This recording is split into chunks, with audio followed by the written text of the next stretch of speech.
साथ संगत जी, निरंकार को मनाने का सबसे सरल तरीका, चलिए कौन सा है वो सरल तरीका जानते हैं इस विचार के माध्यम से। साथ संगत जी, एक पल के लिए सोचिए, अगर मैं आपसे कहूं कि आपको परमात्मा को पाने के लिए बहुत कुछ करना है, कठिन साधनाएं करनी है, मेलों की यात्रा करनी है, हजारों मंत्रों का जाप करना है, तो शायद यह काम आपको थोड़ी भारी लगेगा, थोड़ा मुश्किल लगेगा। शायद आप सोचेंगे कि यह मेरे बस की बात नहीं है। लेकिन अगर मैं आपसे कहूं कि आपको परमात्मा को पाने के लिए कुछ भी नहीं करना है, तो कितना आसान, कितना सरल लगता है सुनने में। जी हाँ संतो, मैं यह आपको कुछ करने के लिए नहीं या कहने के लिए नहीं आया हूं, मैं यहाँ आपको कुछ नहीं करने का रहस्य बताने आया हूं, क्योंकि जिस पल आप वह सब करना बंद कर देते हैं जो परमात्मा और आपके बीच में दीवार बनकर खड़ा है, उसी पल वह प्रकट हो जाता है। तो आप वास्तव में हैं, आपका स्वरूप ही परमात्मा है और आप अपने स्वरूप को उपलब्ध हो जाते हैं। आज हम इसी अद्भुत रहस्य से पर्दा उठाएंगे कि परमात्मा को पाने के लिए कुछ करना नहीं है, बल्कि कुछ नहीं करना है। साथ संगत जी, जन्मों जन्मों से हमें एक ही बात सिखाई गई है, कुछ करो, अच्छा इंसान बनने के लिए कुछ करो, सफलता पाने के लिए कुछ करो, और मोक्ष या फिर परमात्मा को पाने के लिए भी ज्यादा कुछ करो। हम पूजा पाठ, व्रत, तीर्थ, दान, पुण्य ना जाने कितने कर्म कांडों में बोझ तले दब गए हैं, और इन सब करने के पीछे एक बहुत सूक्ष्म अहंकार काम करता है कि मैं कर रहा हूं, मैं इतने पाठ किए, मैंने यह व्रत रखा, मैंने इतनी सेवा की, यह मैं ही तो वह पर्दा है, वह अज्ञानता की चादर है जिसने उस परम सत्य को ढक कर रखा है जो हमारे भीतर ही मौजूद है। हम जितना ज़्यादा करते हैं संतो, यह मैं उतना ही मोटा और मजबूत होता चला जाता है। हम परमात्मा को एक मंजिल समझ लेते हैं जहां हमें पहुंचने के लिए दौड़ना है, जबकि सत्य यह है कि परमात्मा कोई मंजिल नहीं, हमारा स्रोत है, हमारा उद्गम है। हम उससे भी कभी अलग थे ही नहीं। हम तो उस सोने की तरह है संतो जो मिट्टी में दबा है। अब सोने को सोना बनने के लिए कुछ करना नहीं है, उसे बस अपने ऊपर से मिट्टी को हटा देना है। साथ संगत जी, हमारे महान वेदों में ऋषियों ने सत्य को हजारों साल पहले उजागर कर दिया था। उपनिषद एक महावाक्य दोहराते हैं संतो, नेति नेति, इसका अर्थ है कि यह भी नहीं, यह भी नहीं। ऋषि साधक से कहते हैं कि तुम यह शरीर हो। साधक ध्यान करता है और पाता है कि मैं नहीं, मैं यह शरीर नहीं। तो क्या तुम यह मन, यह विचार हो? साधक और गहरा उतरता है और पाता है कि नहीं, मैं तो इन विचारों को देखने वाला हूं, मैं मन भी नहीं हूं। नीति तो क्या, तुम यह भावनाएं हो, सुख दुख क्रोध नहीं, यह तो आती जाती लहर है। तो मैं तो वह सागर हूं जिसमें यह सब घट रहा है। नीति, जब आप वह सब नाकार देते हैं तो आप नहीं है, तो अंत में जो शेष रह जाता है, जो बच जाता है, वही आप हो, वही सत्य है, वही शिव है, वही निरंकार है। आपको उसे पाना नहीं है संतो, आपको केवल उस भ्रम को मिटाना है जो अपने आपने ओढ़ कर रखा है। साथ संगत जी, एक बहुत सुंदर कहानी है। एक गांव में एक महान मूर्तिकार रहता था। एक बार एक व्यक्ति ने उससे पूछा कि आप पत्थर के एक बेजान टुकड़े से इतनी सुंदर, इतनी जीवंत भगवान की मूर्ति कैसे बना लेते हैं? इसका रहस्य क्या है? मूर्तिकार मुस्कुराया और बोला, रहस्य बड़ा सरल है, मैं कुछ भी नहीं बनाता। मूर्ति तो पहले से ही उस पत्थर के अंदर मौजूद होती है। मैं तो एक काम करता हूँ, उस पत्थर के फालतू हिस्से को छेनी हथौड़े से हटा देता हूँ जो मूर्ति नहीं है।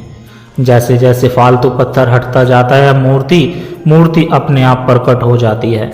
आप सब वही सुंदर मूर्ति है संतो, शिव स्वरूप है, निरंकार का अंश है। लेकिन जन्मों जन्मों से हमारे ऊपर भी अहंकार, माया, झूठ, निंदा, मोह, वासना जैसे कितने ही फालतू पत्थर की परतें जम गई है, जो कुछ नहीं करने का अर्थ आलसी होकर बैठ जाना नहीं, कुछ नहीं करने का अर्थ है इन फालतू पत्थरों को अपने ऊपर और चढ़ने मत दो।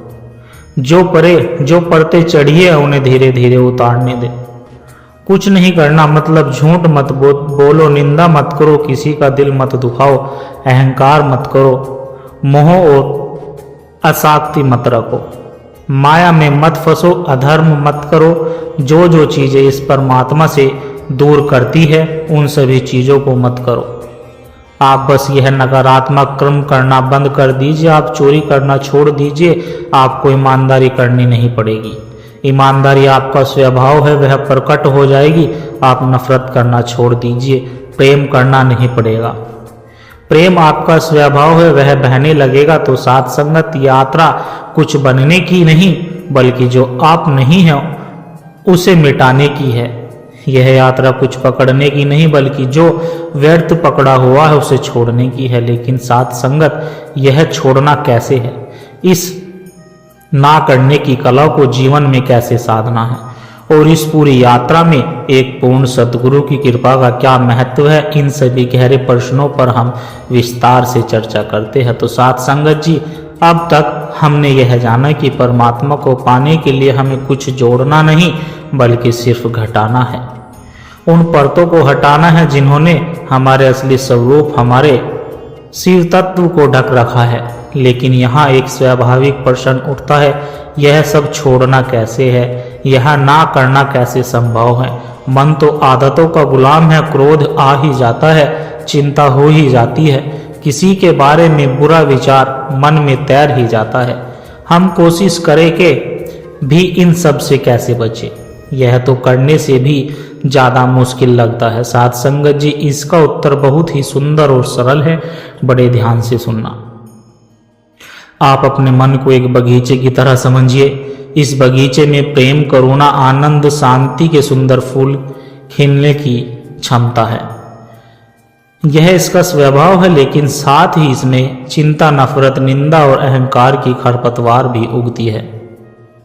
साथ संगत, अब आप बताइए, एक माली फूल को उगाने के लिए क्या करता है? वह फूलों को खींचकर बड़ा नहीं करता, वह बस खरपतवार को हटाता है, जमीन को साफ रखता है और सही खाद पानी देता है। खरपतवार के हटते ही फूलों को खिलने की जगह अपने आप मिल जाती है। साथ संगत, कुछ नहीं करने का मतलब यही है कि अपने मन के बगीचे में खरपतवार को पानी देना बंद कर दीजिए। आप चिंता करते हैं, यह एक खरपतवार है। जब भी आप भविष्य की कल्पना करके परेशान होते हैं, आप इस खरपतवार को पानी दे रहे होते हैं। आप किसी की निंदा करते हैं, एक खरपतवार है। जब भी आप किसी की बुराई में रस लेते हैं, आप इसे और मजबूत कर रहे होते हैं। साथ संगत जी, आपको इन्हीं जबरदस्ती उखाड़ फेंकने के लिए संघर्ष नहीं करना। आपको बस इन्हें पोषित करना, इन्हें ऊर्जा देना बंद कर देना है। जब कोई बुरा विचार आए तो उसमें उलझिए मत, उसे अपनी ऊर्जा मत दीजिए। वह बिना पानी के पौधे की तरह अपने आप सूख जाएगा।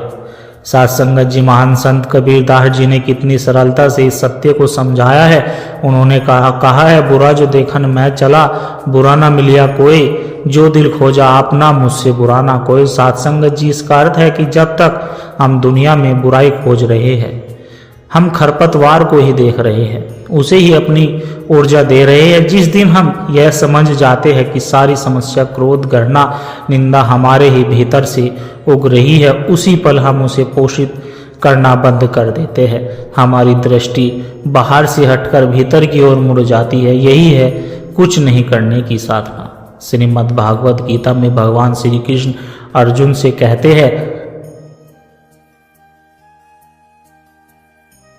कि कर्म तो करना है, लेकिन कर्ता होने के भाव से मुक्त होकर करना है।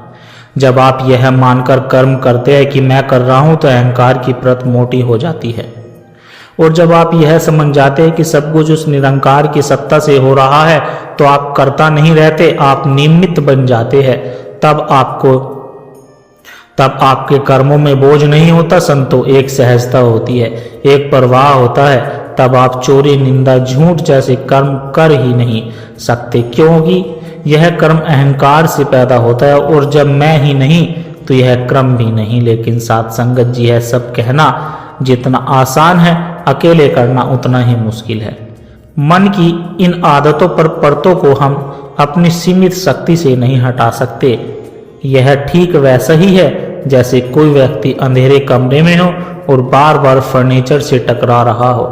आप उसे कितनी भी सलाह दे दे कि संभल कर चलो, टकराओ मत, वह टकराएगा ही। उसकी समस्या ठीक से ना चल पाना नहीं है, उसकी समस्या अंधेरा है। उसे टकराने से बचने के लिए कुछ करना नहीं, उसे बस एक काम की जरूरत है, कोई आकर कमरे की बत्ती जला दे। साथ संगत जी, हमारे जीवन में वह बत्ती जलाने का काम यह पूर्ण सद्गुरु करते हैं।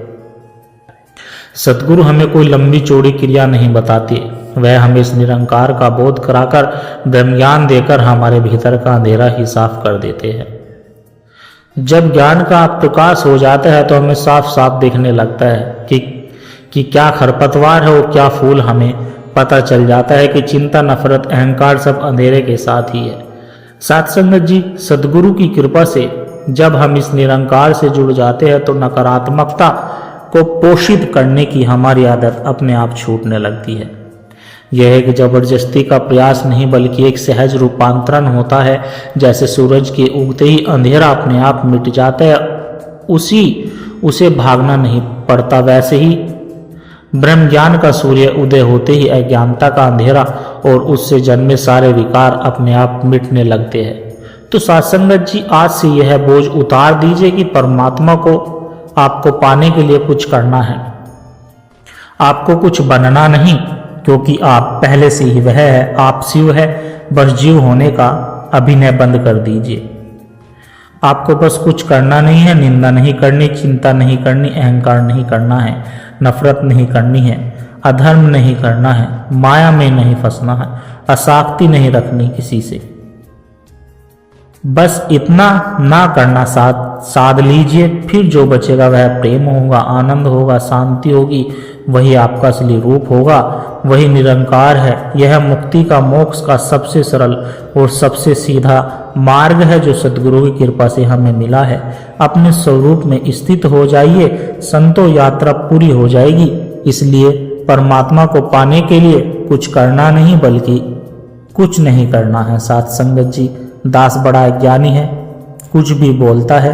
अगर आपके चरणों में इस दास से कहने में कोई त्रुटि हुई हो तो दास को क्षमा कर देना और बड़े प्यार से कहना, धन निरंकार जी। और दास यह भी आशा करता है कि दास के द्वारा कहे विचार आप सभी संतों को अच्छे जरूर लगे होंगे। अगर अच्छे लगे हो तो संतों वीडियो को लाइक करें, शेयर करें, कमेंट बॉक्स में धन निरंकार जी लिखकर दास के चैनल को सब्सक्राइब जरूर करें। और प्यारे संतों, एक छोटी सी अरदास और है। अगर इन विचारों ने आपके दिल को छुआ है, अगर इन विचारों से आपको आत्मिक शांति का एक कण भी महसूस हुआ है, तो इस ज्ञान के प्रसाद को केवल अपने तक सीमित ना रखे, इस प्रेम के पैगाम को आगे औरों तक भी पहुंचाए। क्योंकि संतों, एक दिए से ही दूसरा दिया जलता है। जब हम इस सत्य की आवाज को और रूहों तक पहुंचाने का माध्यम बनते हैं तो यह भी निरंकार की एक बहुत सुंदर सेवा ही होती है। और इस ज्ञान की धारा से सद्गुरु के इन विचारों से निरंतर जुड़े रहने के लिए आप हमारे सत्संग के डिजिटल परिवार का हिस्सा बन सकते हैं, ताकि जब भी कोई नया विचार साझा हो वह आप तक सहज ही पहुंच जाए और हमें एक दूसरे के विश्वास से बल मिलता रहे। सद्गुरु हम सबके छोटी छोटी सेवाएं स्वीकार करे और दास को भी आशीर्वाद दे कि दास हर रोज आप जी के चरणों में ऐसे ही सुंदर सुंदर प्रेरणादायक कहानी विचार लेकर आता रहे। साथ संगत जी, प्यार से कहना, धन निरंकार जी।